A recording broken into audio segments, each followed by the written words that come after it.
Sa pagkakataon ito, pag-usapan po natin, ito pong naging desisyon o deklarasyon ng International Criminal Court na fit to stand trial o na maayos po ang kondisyon ni dating Pangulong Rodrigo Duterte para humarap sa paglilitis kaugnay nga po sa kanyang kinakaharap na kasong crimes against humanity dahil sa madugong war on drugs. Nasa kabilang linya po ng ating komunikasyon, sa pong ICC accredited lawyer, ang Executive Director ng Center for International Law, si Attorney Gilbert Andres.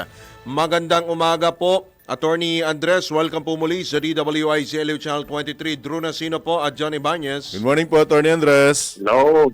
Good morning, Drew at John. Magandang umaga po. Salamat po, Attorney Andres, sa inyo pong pagpapaunlak muli sa aming pong himpilan. Attorney, ito pong deklarasyon ng ICC, though ang sinasabi nila ay fit to stand trial. So tuloy na po ito sa Pebrero 23, yung confirmation of charges. So wala nang makakahadlang doon.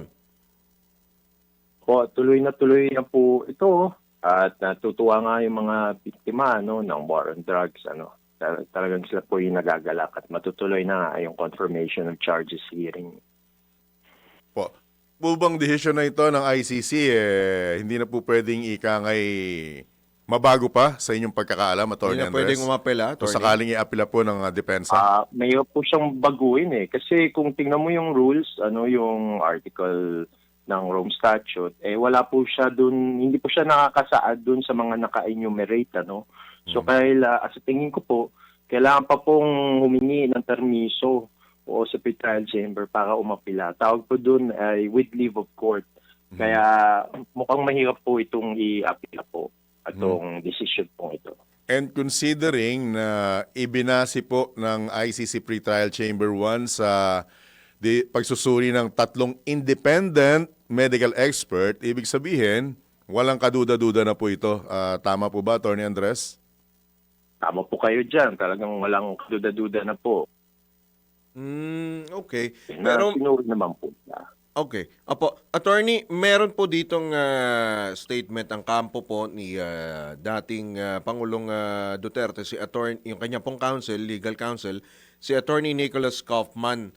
Ang pahayag po nila, sabi po ng Attorney Kaufman, ay kanila pong i-challenge ito nga pong naging deklarasyon o decision po nitong ICC Pre-Trial Chamber 1. Meron bang sa history ng ICC, meron bang ganun pong nangyari, kahalin tulad na nangyari? Well, alam mo, kung challenge man nila, sa tingin ko po, mahirapan po sila. At wala pa pong naging successful na challenge sa isang fitness to stand trial po na decision. Wala pa po sa history po ng ICC. At sabi ko nga po, yung aking legal na opinion, kailangan po nilang with leave of court, kailangan po silang humingin permiso. Kung yung pre-trial chamber po mismo hindi magbibigay ng permiso ngayon, yun na po, tapos na po yun. Kumbaga sa desisyon ng korte, final and executory na ba yung gano'n, Attorney Andres? Kindly educate us nga, please. Opo. Palagi pong executory yung mga decision ng pre-trial chamber po. Opo. Kasi lang naman yung kailangan kasi Apo. sabihin ko na yung Article 82, hindi po doon naka-enumerate yung pong issue ng fitness to participate in a pre-trial proceeding. Tsaka isipin po natin, ang technical term fitness to participate in pre-trial proceedings. Kasi hindi pa nga tayo trial proper, kaya hindi nga ginamit ng chamber yung fitness to stand trial kasi pre-trial proceedings pa lang. Alright. Ibig sabihin po ba, Attorney Andres, na fit for pre-trial is automatically, pagdating ng mismong trial, ito na rin po ang kanilang panghahawakan?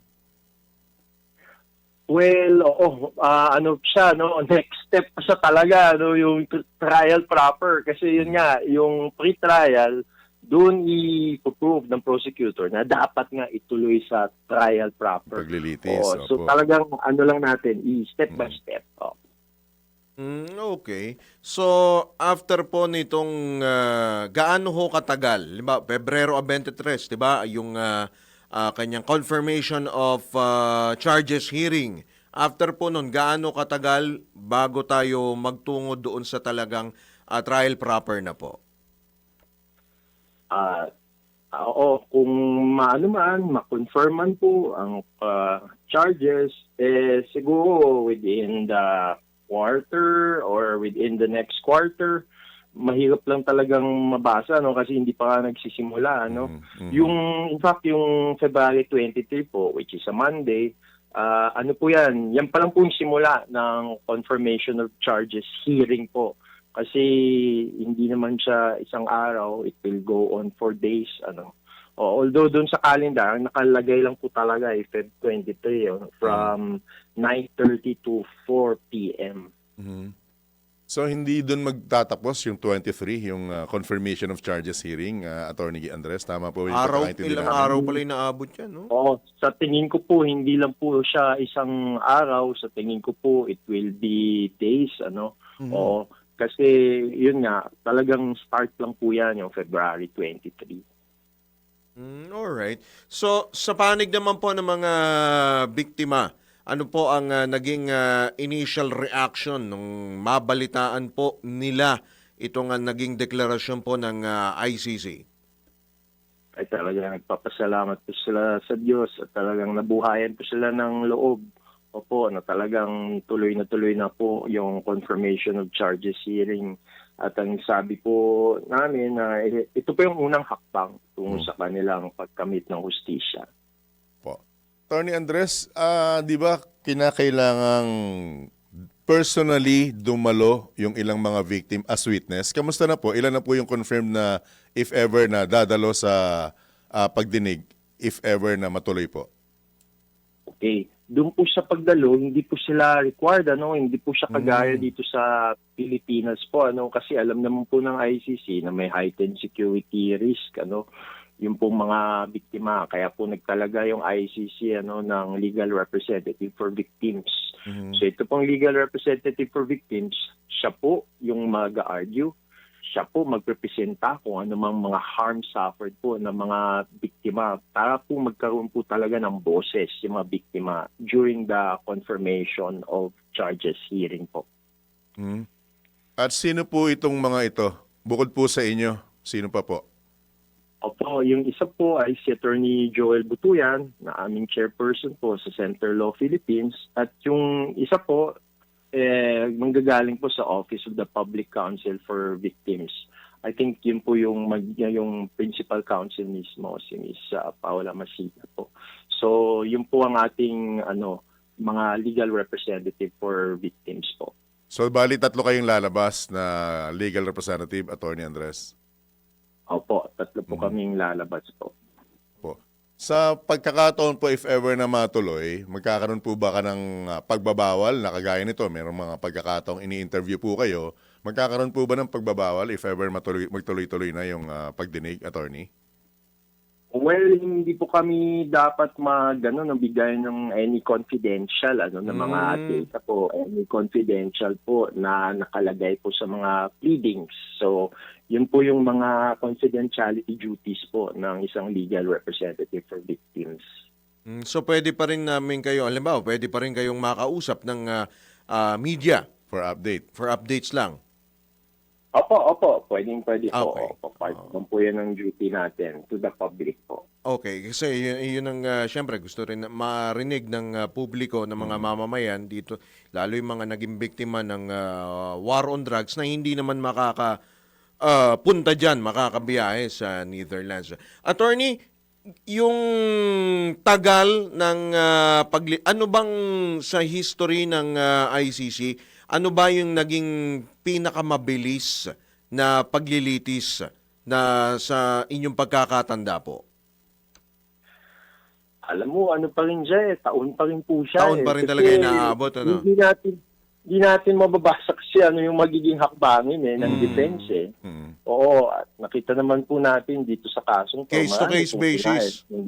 Opo, case-to-case basis po.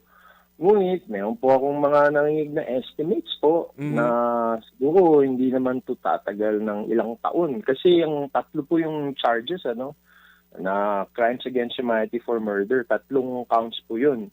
At kung tutuusin po, mas simple po siya compared sa mga iba pong mga naging kaso, kagaya po kay Al-Hassan, na hindi lang po crimes against humanity, mayroon pang war crimes. So, at ilang Genocide. counts pa ng war crimes. Oo. So, yun, I think mas magiging simple po yung confirmation of charges at hopefully, matuloy nga sa trial proper. So, hindi siya tatagal ng ilang taon, siguro 1 to 2 years. So, pero, Opo. Opo, attorney? Putol yata. Naputol. Attorney Andres, andyan po po hello? kayo? Oo, Apo. dito lang po. Malinaw pa rin po kami sa inyo, Attorney Andres. Malinaw na malinaw. Alright. Tanong po, nababasa niyo po yung mga information coming from ICC? Meron na po ba kayong confirmed info na may mga susunod ng aarestuin or may ipinalabas ng arrest warrant? Kung meron man, Attorney Andres. Oo. Yan naman talagang wala. Talagang confidential yan. In fact, yung any application for an arrest warrant, naka-close po yan at naka-secret po yan. Kasi gusto talaga ng ICC ma-serve nga talaga yung isang ICC arrest warrant. So, sa parting yan, wala po akong mako-confirm. Right. Pagtatangka rin, base sa binabasa naming istorya kanina, mukhang may pagtatangka yung panig ng depensa na hadlangan ang pagtayo nyo bilang kinatawan ng mga victim ng war on drugs. Anong reaksyon nyo dito, Attorney Andres? Well, doon naman sa pagtalaga kasi ng isang legal representative for victims, ang talagang mananaig po yung right of the victims para po magtalaga ng kanilang abogado. Kung meron pong right ang depensa o yung isang suspect po na magtalaga ng kayang counsel, at syempre meron din pong right yung mga biktima para talaga po yung napupusuan nila at gusto nilang maging legal representative for victims. At in fact, yan po yung in-emphasize po ng pre-trial chamber dun po sa decision niya ng pagtalaga ng Opo, ng kinatawan o legal representative. Attorney? Opo. Opo.